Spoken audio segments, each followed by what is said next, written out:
আজ দশমীর নিশি। একদিকে মাতৃ প্রতিমার নিরঞ্জন পর্ব চলছে, আর অন্যদিকে এখনো পর্যন্ত বহু পুজো মণ্ডপে সেখানে দর্শনার্থীরা তারা ভিড় জমাচ্ছেন। সত্যিই আজ সকাল থেকেই আকাশের মুখোভার, বৃষ্টিও পড়েছে দু এক পশলা।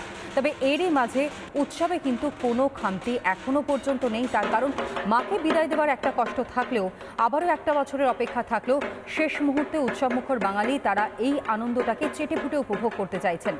নাচে গানে সিঁদুর খেলার মধ্য দিয়েই মাকে বিদায় উদযাপন করা হচ্ছে। বাঘা যতীন তরুণ সংঘ ক্লাবের পুজোর ছবিটা এই মুহূর্তে আপনাদের সামনে আমরা তুলে ধরছি। ৭৬তম বর্ষের পুজো, এবারে থিম রাঙা বরণ। মণ্ডপে রাঙামাটির শিল্প ফুটিয়ে তোলা হয়েছে এবং দশমীতেও মণ্ডপে মানুষের ঢল।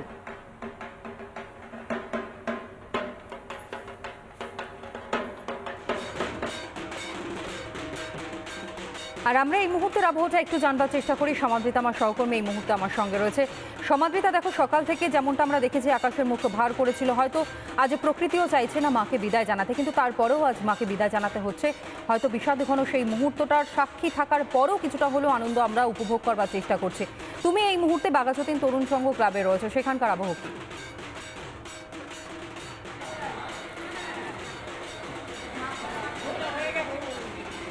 দেখো তনয়া, আকাশের মুখ ভার ছিল ঠিক কথাই, কিন্তু সন্ধে হতে বৃষ্টিটা কিন্তু সেভাবে আর হয়নি, যার জন্য খুব সুবিধা হয়েছে। যারা আড্ডা মারছিলেন প্যান্ডেলে, তারা এখনো আড্ডা মেরে চলেছেন।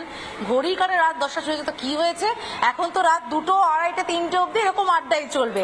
আমি আছি বাঘা যতীন তরুণ সংঘের ঠাকুর দালানে। কেন ঠাকুর দালান বলছি, ছবিগুলো আমি এর আগেও দেখিয়েছি, দর্শকরা নিশ্চয়ই এখনো স্ক্রিনে দেখতে পাচ্ছেন যে এই কলকাতার মধ্যে আরেকটা কলকাতা আছে যেরকম, সেরকম ভাবেই এখানে দুটো মণ্ডপ, দুটো ঠাকুর দালান বলতে পারো। একদিকে যেখানে রাঙা বরণ থিমে সাজিয়ে তোলা হয়েছে রাঙা মাটির শিল্প, আর অন্যদিকে মা দুর্গা যেখানে পূজিতা হচ্ছেন সেই ঠাকুর দালান। এবং এখানে পাড়ার যারা দুর্গারা রয়েছে তারা সবাই জমজমাট আড্ডা দিচ্ছিলেন। সে আড্ডার মাঝে আমি চলে গেছি। আচ্ছা, এই কদিন কি পাড়াতেই কাটানো হয়, তাই তো? আমরা সারাদিনই এখানে থাকি, সকাল থেকে রাত্রির যতক্ষণ আমরা আছি। আমরা সব সময় মহিলারা দাদাদের সাথে, ভাইদের সাথে একসাথে। কলকাতাতে এত এত বড় বড় পুজো হয়েছে যেখানে ভিড় প্রচন্ড, যাওয়া যাচ্ছে না, যেতে ইচ্ছে করে না। আমাদের এই পুজোটা ছেড়ে কোথাও সত্যি যেতে ইচ্ছে করে, এটাই আমাদের সমস্ত কিছু। আমরা সকাল থেকে আমাদের ঘরের রান্নাঘরটা পর্যন্ত বন্ধ থাকে, যে আমরা এখানেই সমস্ত কিছু। আর তারপর আড্ডা হয় কতক্ষণ? কাঁধে কাঁধ মিলিয়ে, হাত মিলিয়ে আমরা সব একসঙ্গে একত্রে আড্ডা হয় কত রাত? আড্ডাই রাত্রি 2টো, 2:30 2টো 2:30 অব্দি আড্ডা হয়। কোনো টাইমের কোনো ঠিক নেই। যা সারাদিন সারা রাত থাকতে পারলে আমাদের ভালো লাগে। তার মধ্যে কি হয়, গান বাজনা হয়? একটু তো হয় সব। তাহলে একটু গান শোনানো যাবে আমাকে? একসঙ্গে একটা গান হয়ে যাক নাকি? নিশ্চয়ই নিশ্চয়ই হয়ে যাক তাহলে।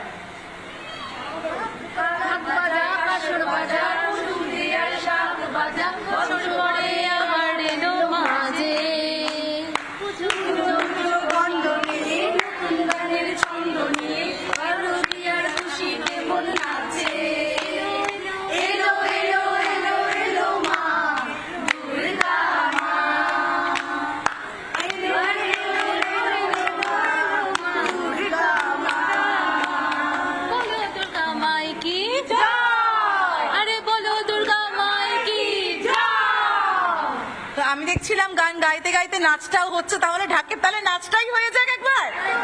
একদম রাত 10টা বাজে, একদমই ঢাকের তালে তালে ঢাকের বলে এই মুহূর্তে কোমর গুলাতেও দেখা যাচ্ছে মহিলাদের। সমাদৃতা সেই ছবিটাই তুলে ধরছে।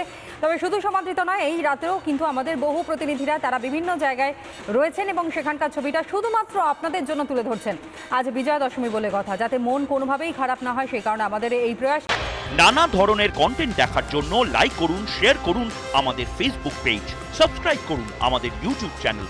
পাশাপাশি অন্যান্য ব্রেকিং নিউজের জন্য অবশ্যই চোখ রাখুন রিপাবলিক বাংলায়।